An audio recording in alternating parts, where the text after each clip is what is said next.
Hello everyone, आप सभी का फिर से स्वागत है। ये एनसीईआरटी बायोलॉजी का डिस्कशन है और हमारा टॉपिक चल रहा है ह्यूमन इम्यूनिटी एंड डिजीज, यानी मानव प्रतिरक्षा एवं रोग के बारे में डिस्कस करें। और ये अध्याय 15 चल रहा है। सबसे पहले इसमें एलर्जी के बारे में डिस्कस करेंगे। एलर्जी क्या है, इसके लक्षण क्या हैं। तो चलिए देखिए, जब शरीर का प्रतिरक्षा तंत्र कुछ विशिष्ट पदार्थों, प्रतिजनों आदि के प्रति अत्यधिक संवेदनशील हो जाता है, तो ऐसे स्थिति में जब उस पदार्थ या प्रतिजन की अत्यधिक मात्रा शरीर में पहुंच जाती है, तो शरीर तीव्र प्रतिरक्षण प्रतिक्रियाएं देने लगता है। परिणाम स्वरूप क्या होता है कि त्वचा पर जो है दाने उभर आते हैं, फुंसी निकल आता है और सूजन आ जाती है। कभी कभी आंख और नाक से पानी बहने लगता है, सांस लेने में कठिनाई आता है। ये सभी एलर्जी के अंतर्गत जो लक्षण है दिखाई देने लगते हैं। वे पदार्थ जिनसे शरीर को एलर्जी होती है उसे एलर्जन कहते हैं। एलर्जी सामान्यतः मास्ट कोशिकाओं से हिस्टामिन और सीरोटोनिन जैसे रसायनों के निकलने के कारण होती है। हिस्टामिन और याद रखिएगा किसके कारण, तो हिस्टामिन और दो हार्मोन्स है जिसके कारण होता है। आपको ध्यान में रखना इंपॉर्टेंट है, यहां से कई बार प्रश्न पूछे गए हैं। तो है पहला है हिस्टामिन, दूसरा है सीरोटोनिन। ठीक है, याद रखिएगा। एलर्जी का कारण जानने के लिए रोगी को संभावित एलर्जनों की बहुत थोड़ी सी मात्रा टीके के द्वारा दी जाती है और शरीर की प्रतिक्रिया का अध्ययन किया जाता है। मास्ट कोशिकाएं क्या है इसके बारे में देख लेते हैं। इन्हें मस्टोकाइट या लैब्रोकाइट कहा जाता है। यह संयोजी ऊतकों की एक कोशिकाएं हैं जिसमें हिस्टामिन और हिपैरिन के अणु पाए जाते हैं। ये कोशिकाएं प्रतिरक्षा तंत्र का महत्वपूर्ण भाग है। प्रतिहिस्टामिन, एड्रेनलिन और स्टेरॉयड आदि औषधियों के प्रयोग से एलर्जी के लक्षण शीघ्र घट जाते हैं। ठीक है, आधुनिक जीवन शैली के फलस्वरूप लोगों में प्रतिरक्षा घटी है, प्रतिरक्षा तंत्र कमजोर हो गया है और एलर्जनों के प्रति संवेदनशीलता में वृद्धि हुई है। इन्फेक्शन के बारे में अगर बात करें तो जब कोई रोगाणु शरीर में प्रवेश करके शरीर की कोशिकाओं पर आक्रमण करता है, तो प्रतिरक्षा तंत्र रोगाणुओं के विरुद्ध रक्षात्मक अनुक्रिया करता है और यदि यह अनुक्रिया त्वरित एवं प्रभावी होती है तो रोगाणु का आक्रमण निष्फल हो जाता है। लेकिन यदि शरीर की प्रतिरक्षात्मक अनुक्रिया अप्रभावी या विलंब से हो तो रोगाणु शरीर में प्रजनन करके अपनी संख्या में लगातार वृद्धि करता है और शरीर को हानि पहुंचाता है। रोगाणुओं के द्वारा शरीर पर डाला गया यही प्रभाव इन्फेक्शन कहलाता है, संक्रमण कहलाता है। मानव शरीर में जो रोग है इसके बारे में, डिजीज इन ह्यूमन बॉडी, इसके बारे में डिस्कस करेंगे। मानव में होने वाले रोगों को मुख्यतः दो वर्गों में विभाजित किया जाता है। पहला जो है संक्रामक रोग, दूसरा असंक्रामक रोग। तो संक्रामक रोग और असंक्रामक रोग किसे कहते हैं, इन दोनों के बारे में डिस्कस करेंगे। सबसे पहले संक्रामक रोग क्या है। संक्रामक रोग मुख्यतः जीवाणु, विषाणु, प्रोटोजोआ, कृमि और कवक आदि हानिकारक सूक्ष्म जीवों के द्वारा उत्पन्न होते हैं। तो संक्रामक रोग किसके द्वारा उत्पन्न होते हैं, जीवाणु के द्वारा, विषाणु, प्रोटोजोआ, कृमि, कवक के द्वारा। संक्रामक रोग संक्रमित वायु, जल, भोजन, रोगाणुवाहक कीटों या व्यक्तियों के साथ शारीरिक संपर्क के द्वारा संचालित होते हैं। इसीलिए संक्रामक रोगों को संचरणीय रोग भी कहते हैं। याद रखिए, कम्युनिकेबल डिजीज भी कहा जाता है संक्रामक रोग को। देखिए, इसके बाद अगर बात करें तो याद रखिएगा, जो कोरोना वायरस या जो कोविड-19 था, इससे बहुत मतलब कि ये बहुत ज़्यादा महत्वपूर्ण है और इससे जुड़ा हुआ है, तो इसको ध्यान में रखिएगा। कोरोना वायरस ऐसे विषाणु का एक बड़ा समूह है जो मानव और जानवरों में रोग उत्पन्न कर सकते हैं और अनेक कोरोना वायरस मानव में श्वसन संक्रमण यानी जो रेस्पिरेटरी इन्फेक्शंस है, इनसे इनको मतलब कि जो श्वसन संक्रमण है इसको उत्पन्न करते हैं, इफेक्टेड करते हैं, जो सामान्य जुकाम से लेकर मर्स व सार्स तक हो सकते हैं। ठीक है, मर्स व सार्स तक हो सकते हैं। और वर्तमान समय में अगर बात करें तो विश्व भर में फैले संक्रमण को कोरोना वायरस डिजीज कोविड-19 नाम दिया गया, यानी कोविड-19। यह संक्रमण चीन के वुहान शहर में दिसंबर 2019 में फैला और कुछ ही दिनों में इसने विश्वव्यापी महामारी का रूप ले लिया। विश्व स्वास्थ्य संगठन की वेबसाइट पर उपलब्ध 30 जून 2020 तक के आंकड़े के अनुसार अब तक विश्व में 216 देशों में 1 करोड़ से अधिक लोग कोविड 19 से संक्रमित हो चुके हैं, जिनमें से लगभग 5 लाख लोगों की मृत्यु हो चुकी है। कोविड 19 के जो लक्षण हैं वो क्या क्या है, तो सामान्य लक्षण अगर देखें तो बुखार, सूखी खांसी, थकान आदि। जो कम सामान्य लक्षण है यह सिर दर्द, शरीर के अन्य भागों में दर्द होते हैं, गले में खराश, स्वाद और सूंघने की क्षमता में कमी, डायरिया, ठीक है। और नेत्र श्लेष्मा अगर बात करें तो नेत्र श्लेष्मा, क्लास शोथ आदि, ये सभी कोविड 19 के लक्षण हैं। उपचार कैसे होगा कोविड 19 का, तो अब तक कोविड 19 है, अब तक इसके लिए उपचार के लिए कोई औषधि या टीका नहीं बन पाया है। इसीलिए इसे बचाव करके तथा संक्रमण हो जाने की स्थिति में चिकित्सकों के परामर्श के अनुसार देखभाल करने से संक्रमित व्यक्ति इससे ठीक हो सकता है। संक्रमित व्यक्ति के शारीरिक स्वास्थ्य की स्थिति, उसकी रोग प्रतिरोधक क्षमता यानी इम्यूनिटी तथा उनका आयु वर्ग कोरोना संक्रमण से लड़ने में विशेष भूमिका को निभाता है। कोविड 19 से बचाव के जो उपाय हैं इसके बारे में अगर बात करें तो एक दूसरे से पर्याप्त दूरी यानी लगभग 6 फीट की दूरी बनाए रखना है, सामाजिक दूरी का पालन करना है, सोशल डिस्टेंसिंग का पालन करना है, घर से बाहर निकलने पर मुंह और नाक को ढकने के लिए मास्क, फेस कवर, गमछा आदि का प्रयोग करना होगा। किसी भी संभावित संक्रमित वस्तु या व्यक्ति को छूने के बाद, उसको टच करने के बाद साबुन से हाथ धोना या हैंड सैनिटाइजर का प्रयोग करना। इस संबंध में सरकार और प्रशासन के द्वारा दिए गए निर्देशों का पालन करना भी बहुत ज्यादा कि जरूरी है। देखिए, इसके बाद कृमि जनित रोग कौन कौन से हैं इसके बारे में डिस्कस करेंगे। तो कृमि जनित जो रोग हैं, पहला है फाइलेरियसिस। फाइलेरियसिस इसके जो कृमि है, इनसे जो फाइलेरियसिस होता है, जो कृमि है ये है कूचेरिया ब्रैंकोफटाई और बुर्गिया तिमोरी।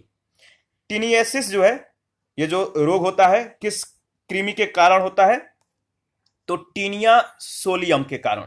और एस्कोरियसिस जो रोग है ये किस कृमि के कारण होता है, तो एस्केरिस, याद रखें, एस्केरिस लुम्ब्रिकाइडिस के कारण। इसके बाद कवक जनित जो रोग है, कवक जनित रोग जैसे पहला है एथलीट फुट रोग। ये किस कारण होता है, किस कवक के कारण, तो ट्राइकोफाइटोन और माइक्रोस्पोरम के कारण। खाज जो होता है ये एकेरस एस्केविस के कारण होता है। और दाद यानी रिंगवर्म, ये ट्राइकोफाइटोन और एपिडर्मोफाइटोन के कारण। याद रखिएगा, इंपॉर्टेंट है। जीवाणु जनित जो रोग है इनके बारे में डिस्कस करेंगे। जैसे पहला है हैजा। हैजा किसके कारण होता है, तो बैक्टीरिया के कारण। इसका नाम है विब्रियो कॉलेरी। लक्षण क्या है हैजा का, तो उल्टी आना, दस्त, शरीर में जल की कमी, हाथ पैर में ऐंठन होना, दर्द होना। और उपचार क्या, ट्रीटमेंट क्या है, तो ठंडे खाद्य पदार्थों का सेवन, हैजे का टीका लगवाना, शुद्ध और उबला पानी पीना चाहिए। इसके बाद है डिप्थीरिया। डिप्थीरिया जो रोग होता है किस कारण होता है, तो कॉरिन बैक्टीरियम डिप्थीरियाई के कारण। और लक्षण क्या है, तो डिप्थीरिया जब हो जाता है तो गले में एक सफेद झिल्ली बनने के कारण श्वसन नली या श्वास नली में अवरोध उत्पन्न हो जाता है। तीव्र ज्वर होगा यानी बुखार होगा। हृदय और मस्तिष्क के ऊतकों का क्षतिग्रस्त होना इसका लक्षण है या प्रभाव है। और इसका ट्रीटमेंट क्या, उपचार क्या है, तो बच्चों के लिए डीपीटी टीका लगवाना, प्रतिजैविक प्रतिविष का प्रयोग करना यानी एंटीबायोटिक्स और एंटीटॉक्सिन का प्रयोग किया जाए। इसके बाद ट्यूबरकुलोसिस यानी टीबी, क्षय रोग। ये किस कारण होता है, तो माइकोबैक्टीरियम ट्यूबरकुलोसिस बैक्टीरिया के कारण। और इसका लक्षण या प्रभाव ज्वर आता है। जब आप ट्यूबरकुलोसिस से पीड़ित हो जाते हैं तो बुखार आएगा, खांसी होगा, बलगम के साथ रक्त आएगा, ब्लड आएगा, अत्यधिक कमजोरी महसूस कीजिएगा। इसके अनेक प्रकार हैं जैसे आंत्र क्षय, मस्तिष्क क्षय और अस्थि क्षय। उपचार क्या है, तो बच्चों के लिए बैसिलस कैलेमिट, याद रखिएगा, बैसिलस कैलेमिटी ग्यूरिन का टीका, बीसीजी का टीका यानी बैसिलस कैलिमिटी ग्यूरिन यानी बीसीजी का टीका लगवाना। वयस्क रोगियों को डॉट्स प्रणाली के माध्यम से औषधियों का प्रयोग करना चाहिए। डॉट्स ये प्रणाली है, इसके माध्यम से औषधियों का प्रयोग किया जाना चाहिए। यहाँ पे एक महत्वपूर्ण फैक्ट है, इसको ध्यान में रखिएगा। भारत में टीबी के प्रतिवर्ष लगभग 8 लाख मामले आते हैं और नई स्वास्थ्य नीति 2017 में जो है वर्ष 2025 तक भारत से जो है टीबी के उन्मूलन का जो है लक्ष्य रखा गया है 2025 तक। इसके बाद है लेप्रोसी यानी कुष्ठ रोग। ये किस कारण होता है? तो माइकोबैक्टीरियम लेप्री के कारण, और इसका लक्षण है शरीर पर चकत्ते पड़ना, कोहनी, घुटने और एड़ी पर ऊतकों का क्षरण होना और वहां पर संवेदनशीलता समाप्त होना। इसके बाद इसका उपचार क्या है? तो जल में रोगाणु रोधक औषधि मिलाकर स्नान करना, डेप्सोन क्लोफाजिमिन और रिम्फेविसिन औषधियों का प्रयोग करना। इसके बाद है टिटनेस, ठीक है, इसका अन्य नाम है धनुष टंकार और धनुष स्तंभ। ये किस कारण होता है? तो क्लास्ट्रीडियम टिटेनी के कारण। लक्षण क्या है? चेहरे, गर्दन और जबड़े की मांसपेशियों में पक्षाघात यानी पैरालिसिस होने से शरीर अकड़ जाता है। उपचार क्या है? चोट लगने और घाव होने पर जो है एंटीटॉक्साइड, ठीक है, एंटीटॉक्साइड सीरम का टीके लेना चाहिए। इसके बाद जो टाइफाइड है, जिसका अन्य नाम है मियादी बुखार और मोती झरा, यह किस कारण होता है? तो साल्मोनेला टाइफी के कारण। लक्षण है तीव्र ज्वर, सिर दर्द, शरीर पर दाने निकलना और आंतों में अल्सर होना, आंखों में नहीं, आंतों में अल्सर होना। इसके जो उपचार है, याद रखिएगा उपचार क्या है? तो क्लोरोमाइसिटिन वर्ग के प्रतिजैवी औषधियों, शिशुओं को टाइफाइड, पैराटाइफाइड ए तथा पैराटाइफाइड बी के उपचार का टीका। काली खांसी यानी हुपिंग कफ जो है इसके जो कारण है, याद रखिएगा बोटीटेला पर्टुसिस नामक बैक्टीरिया कारण होता है। और लक्षण नाक बहना, हल्का ज्वर, हल्की सर्दी, शिशुओं को सांस लेने में समस्या, कष्टदायक खांसी, थकान, उल्टी आदि है।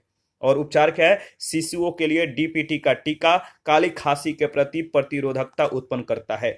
न्यूमोनिया, इसका कारण क्या है? तो याद रखिएगा डिप्लोकोकल न्यूमोनी के कारण यह रोग होता है और इसके लक्षण है तीव्र ज्वर, सांस लेने में समस्या, बलगम आना, सीने में दर्द, जुकाम होना, थकान का अनुभव आदि।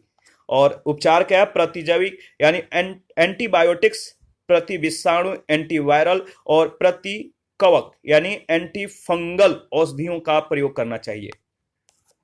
इसके बाद विषाणु जनित जो रोग हैं नेक्स्ट, यानी पहला है छोटी माता, जिसे चिकन फॉक्स कहते हैं। इसका अन्य नाम है चेचक और लघु मसूरिका। इस रोग के कारक हैं वेरियोला मेजर या वेरियोला माइनर। लक्षण क्या है? तो संक्रमण के 10 से 14 दिनों बाद जो है इसके लक्षण प्रकट होते हैं। ज्वर, सिर दर्द, शरीर पर चकत्ते, फफोले पड़ना, उल्टी, थकान आदि इसके लक्षण हैं। उपचार क्या है? ट्रीटमेंट कैसे किया जाता है? तो इसका प्रभावी उपचार नहीं है। रोगी को अन्य लोगों के शारीरिक संपर्क से दूर और स्वच्छ वातावरण में रखना चाहिए।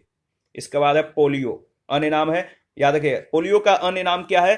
Poliomyelitis infantile paralysis. Polio virus के कारण यह रोग होता है। प्रारंभ में इसके लक्षण प्रकट नहीं होते हैं। पोलियो विषाणु व्यक्ति की चालक तंत्रिकाओं में प्रवेश करके मेरुरज्जु कोशिकाओं, मस्तिष्क स्टेम और कोशिकाओं को नष्ट कर देता है। परिणाम स्वरूप मांसपेशियों का संचलन प्रभावित होता है और हाथ पैर कार्य करना बंद कर देते हैं।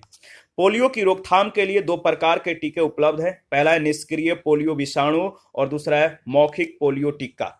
इसके बाद रेबीज जो है, रेबीज लाइसा वायरस के कारण होता है। सिर और गले में दर्द होता है, हल्का ज्वर, शोर, तेज प्रकाश और ठंडी हवा के प्रति असहनशीलता, अत्यधिक गंभीर स्थिति में पानी से भय होना, डर लगना। इसके उपचार क्या है? तो एंटी रेबीज, रेबीपर तथा HDCV आदि टीकों का प्रयोग करना।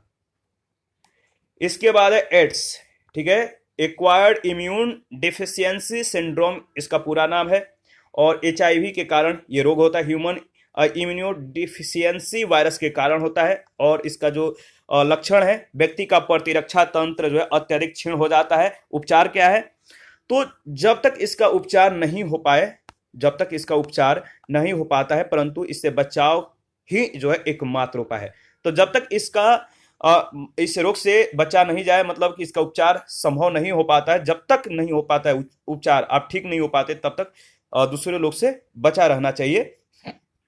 इसके बाद है हेपेटाइटिस। हेपेटाइटिस का जो कारण है हेपेटाइटिस वायरस, और ये 6 प्रकार के होते हैं, hepatitis A, B, C, D, E और हेपेटाइटिस जी। इसके लक्षण क्या है? यकृत यानी लीवर में निर्मित पित्त वर्णक यकृत के द्वारा पूर्णतः अपचयित नहीं हो पाता है, इसलिए आंख, त्वचा, मूत्र पीला हो जाते हैं, रक्त में पित्त का मात्रा बढ़ जाती है और भूख नहीं लगती है। इसको कैसे ठीक किया जा सकता है? तो गामा, याद रखिए, गामा ग्लोबुलिन इंजेक्शन का प्रयोग करके, हरी सब्जी, दही, गन्ने के रस आदि का सेवन करके। इसके बाद है कवक जनित रोग। कवक जनित रोग के बारे में अगर बात करें तो देखिए, कवक जनित जो रोग है, पहला है एथलीट फुट। इसके वायरस कौन है? तो ट्राइकोफाइटोन माइक्रोएस्पोरम, ठीक है, ये इसके रोग हैं। देखिए लक्षण क्या है? तो पैरों पर लाल चकत्ते हो जाते हैं, पैरों की अंगुलियों के बीच छोटे छोटे दाने निकल जाते हैं और उनमें खुजली होती है।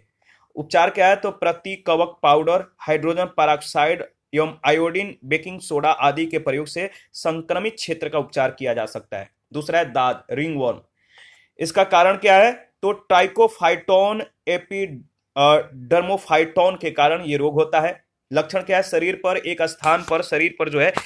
के एक स्थान पर या एक से अधिक स्थानों पर गोल और दानेदार चकत्ते निकल पड़ते हैं। और इसका जो उपचार है क्या है? तो प्रति कवक औषधियों का प्रयोग, गीले और गंदे कपड़ों का प्रयोग न करना। तो जो रिंगवर्म है, प्रति कवक औषधियों का प्रयोग करके इस रोग को ठीक किया जा सकता है, लेकिन गीले और गंदे कपड़े का प्रयोग नहीं करना चाहिए, ठीक है, इसी रोग के दौरान नहीं बल्कि हमेशा नहीं करनी चाहिए। इसके बाद है प्रोटोजोआ जनित रोग। जैसे पहला है मलेरिया, ये प्रोटोजोआ से होने वाला रोग है। मलेरिया, कालाजार, पायरिया, याद रखिएगा, ये सभी प्रोटोजोआ से होने वाले रोग हैं। और इसके जो प्रोटोजोआ हैं, किस कारण? तो प्लाज्मोडियम पॉल्सीपेरम, प्लाज्मोडियम वाइवैक्स, प्लाज्मोडियम ऑक्जेली और प्लाज्मोडियम मलेरी, ये सभी इसके ये प्रोटोजोआ हैं जो इसके रोग के कारण हैं। लक्षण क्या है? तो ज्वर आना यानी बुखार, साथ ही ठंड लगना, सांस लेने में समस्या, पीली यानी जॉन्डिस एवं रक्त अल्पता यानी एनीमिया, ये सभी इसके लक्षण हैं। तो उपचार कैसे होगा?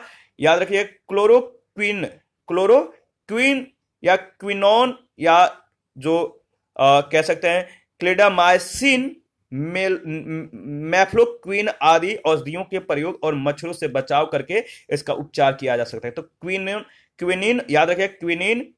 इसके बाद क्लोरोक्विन और इसके बाद क्लिंडामाइसिन, मैफ्लोक्विन, ये आदि औषधियों के प्रयोग करके मच्छरों से बचाव करके इनसे बचा जा सकता है। इसके बाद काला अजार, इसको प्रोटोजोआ का वाहक, ये जो काला अजार है, इसके प्रोटोजोआ का वाहक है वह सैंड फ्लाई यानी बालू मक्खी होती है। और ये जो रोग होता है काला अजार, ये किस कारण? तो लिस्मेनिया के कारण।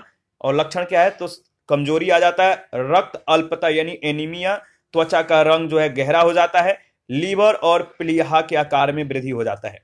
इस रोग से बचाव के लिए कोई टीका या रक्षात्मक औषधि उपलब्ध नहीं है। बालू मक्खी के द्वारा काटे जाने से बचाव ही इस रोग से बचने का प्रमुख उपाय है। पैरिया, अन्य नाम है पेरियोडोंटाइसिस, इसका अन्य नाम है पैरिया का। यह किस कारण होता है? तो एंट अमीबा जिंजीवैलिस के कारण।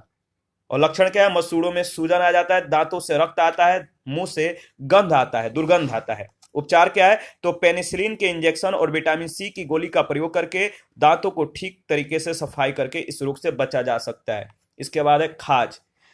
इसका कारण क्या है? तो खाज का कारण है सर्कोप्टस स्केबी, 8 पैरों वाला सूक्ष्म घुन होता है, खाज इसी के कारण होता है। और इसके लक्षण क्या है? त्वचा पर लाल चकत्ते और घाव हो जाते हैं जिनमें अत्यधिक खुजली होती है। कैसे बचना है, यानी इसका इलाज क्या है? तो परमिथ्रिन लोशन, पायरेथ्रिन्स आदि औषधियों के बार बार प्रयोग से इसका उपचार संभव है।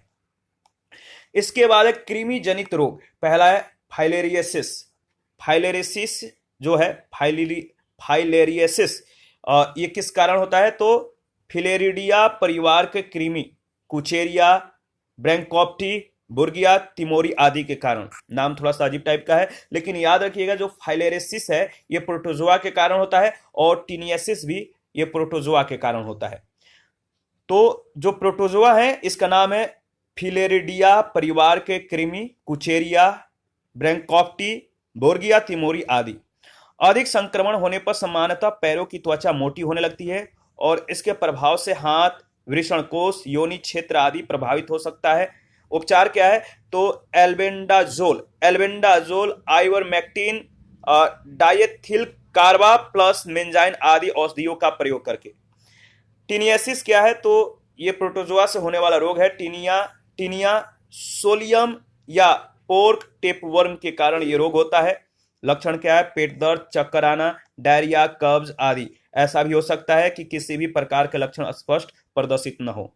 और इसका उपचार है एल्बेंडाजोल, स्टेरॉइड्स आदि औषधियों के प्रयोग के द्वारा और शल्य क्रिया के द्वारा इन कृमियों को नष्ट किया जाता है।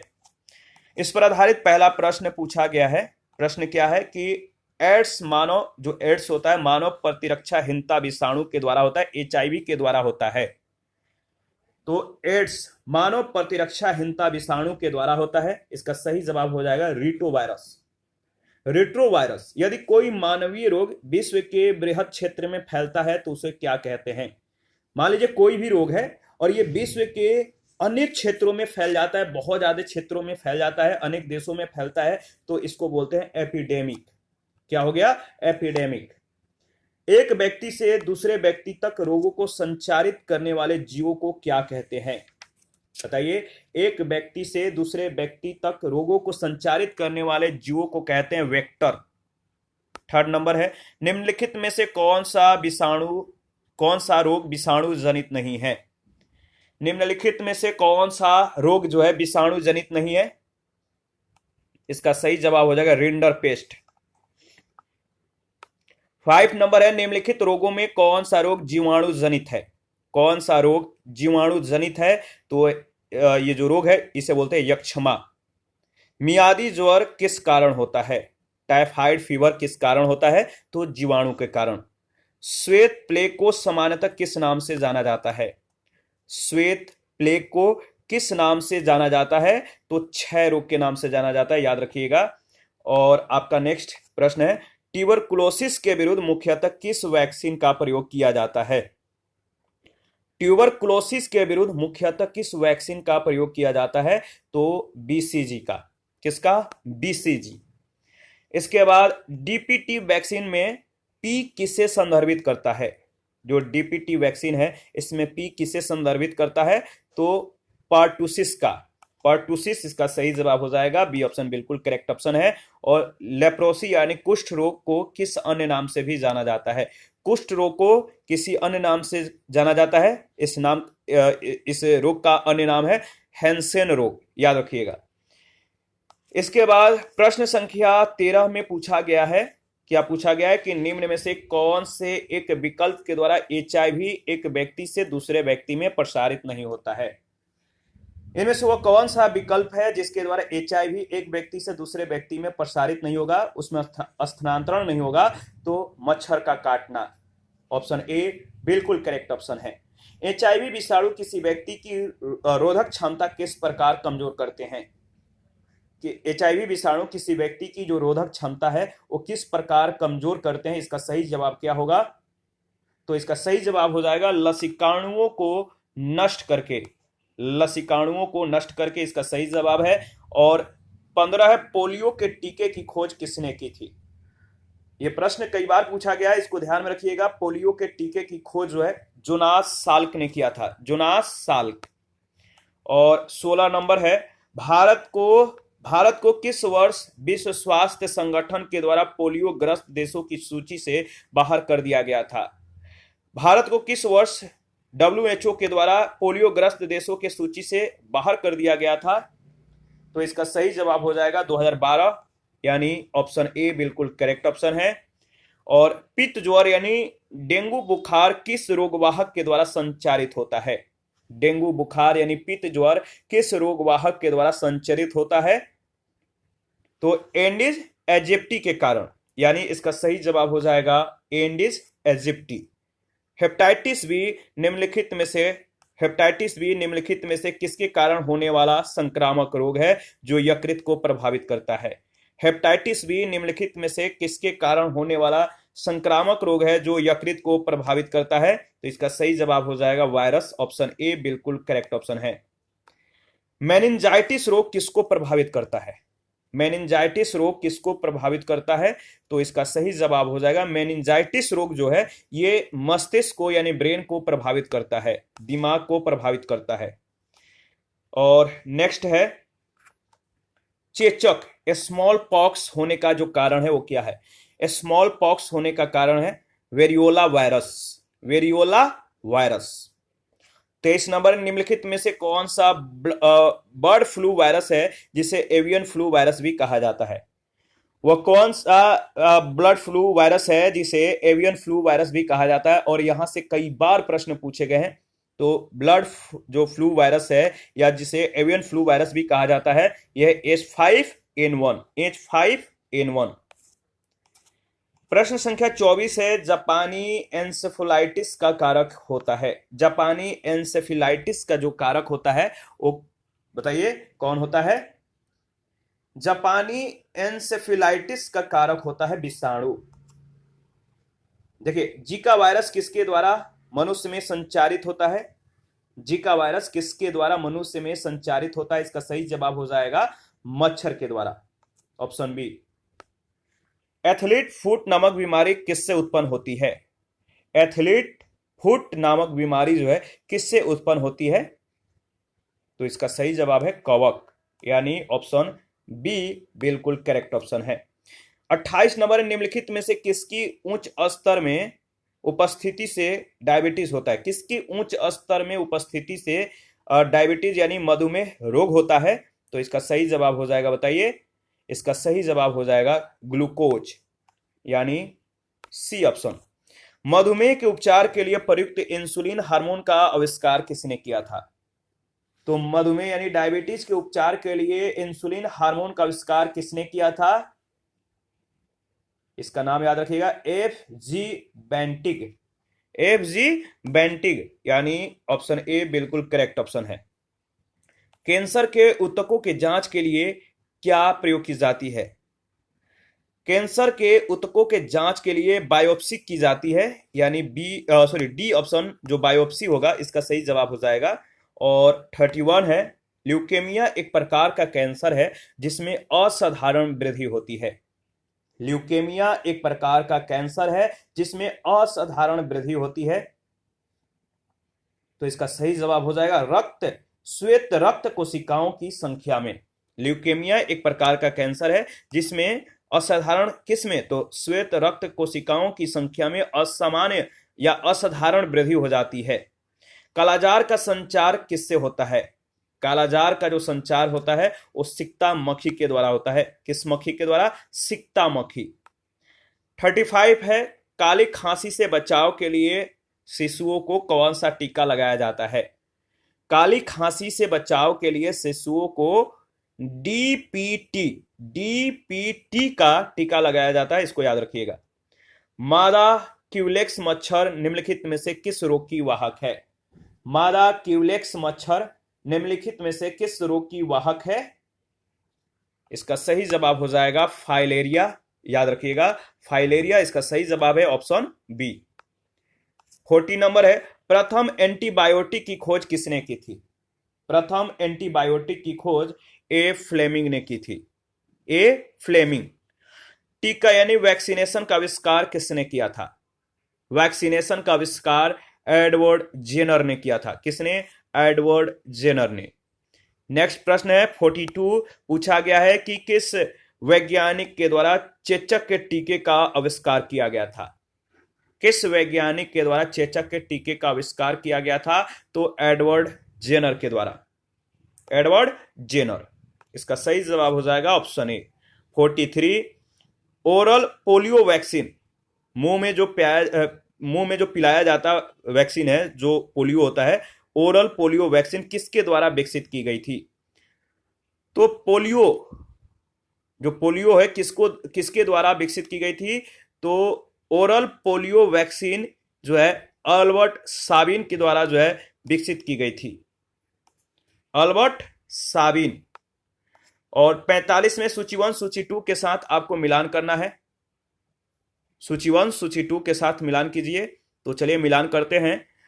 देखिए जो प्लेग है, प्लेग का जो कारण है, किसके कारण प्लेग होता है? तो याद रखिएगा जीवाणु के कारण। एड्स आपको मालूम है विषाणु यानी वायरस। गंजापन किसके कारण होता है? तो कवक और मलेरिया प्रोटोजोआ के कारण। याद रखिएगा मलेरिया प्रोटोजोआ। इसका सही जवाब हो जाएगा ऑप्शन डी।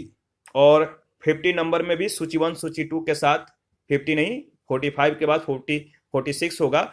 नंबरिंग यहाँ पे गलती है, गलत हो गया है। 46 नंबर क्वेश्चन है। सूची 1 सूची 2 के साथ आपको मिलान करना है। तो मिलान कीजिए। जो हैजा है ये किस कारण होता है? हैजा विब्रियो कोलोरी के कारण होता है। प्लेग किसके कारण होता है? तो पास्चुरेला पेस्टिस के कारण। तपेदिक किसके कारण होता है? तो माइकोबैक्टीरियम ट्यूबरकुलोसिस के कारण। और टाइफाइड साल्मोनेला टाइफी के कारण। और इसका सही जवाब हो जाएगा ऑप्शन ए। इसी के साथ क्या आज का सेशन समाप्त करते हैं। नेक्स्ट सेशन में जेनेटिक्स यानी आनुवंशिकी के बारे में डिस्कस करेंगे। आप अपना प्रतिक्रिया देते रहिए। आपके प्रतिक्रियाओं का हमें बेसब्री से इंतजार रहता है। और जिन लोगों ने Telegram channel, Telegram quiz group, Facebook page, Instagram को ज्वाइन नहीं किया है, वीडियो के डिस्क्रिप्शन बॉक्स में उसका लिंक है, आप ज्वाइन कर सकते हैं। साथ ही अगर आपको पीडीएफ चाहिए तो Telegram channel, Telegram quiz group या चैनल के कम्युनिटी बॉक्स में जाइए, वहां पे इसके रिगार्डिंग में इंफॉर्मेशन को अपडेट कर दिया गया है। थैंक यू, मिलते हैं नेक्स्ट सेशन में।